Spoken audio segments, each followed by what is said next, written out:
অস্ট্রেলিয়ার মাটিতে অস্ট্রেলিয়াকেই কাঁপিয়ে দিলেন বাংলাদেশের হাসান মাহমুদ। কিন্তু কিভাবে? রহস্যটা জানালেন ম্যাচের নায়ক নিজেই। ডারউইনে প্রথম টেস্টের প্রথম ইনিংসে অস্ট্রেলিয়াকে মাত্র 198 রানে অল আউট করেছে বাংলাদেশ। আর এই ধ্বংসযজ্ঞের মূল কারিগর হাসান মাহমুদ। কেরিয়ার সেরা বোলিংয়ে মাত্র 55 রানে 6 উইকেট।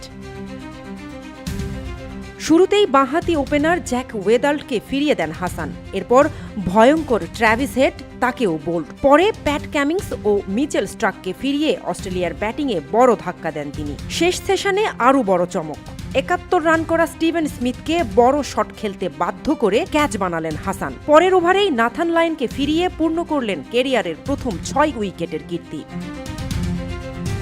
কিন্তু এত দুর্দান্ত বোলিংয়ের রহস্য কি? হাসানের উত্তর খুবই সহজ। সঠিক লাইন ও লেন্থ, নিজের প্রক্রিয়া ঠিক রাখা এবং অধিনায়কের নির্দেশনা মেনে চলা। সঙ্গে তিনি কৃতিত্ব দিয়েছেন তাসকিন আহমেদ ও ইবাদত হোসেনকেও। তাদের 4 উইকেট সহ বাংলাদেশের পেসাররা নিয়েছেন অস্ট্রেলিয়ার পুরো 10 উইকেট। ইংল্যান্ডের কাউন্টি ক্রিকেটেও দুর্দান্ত ছিলেন হাসান। মাত্র 4 ইনিংসে নিয়েছিলেন 12 উইকেট। এরপর কেন্ট তাকে আরও 4 ম্যাচের জন্য চুক্তিবদ্ধ করেছে।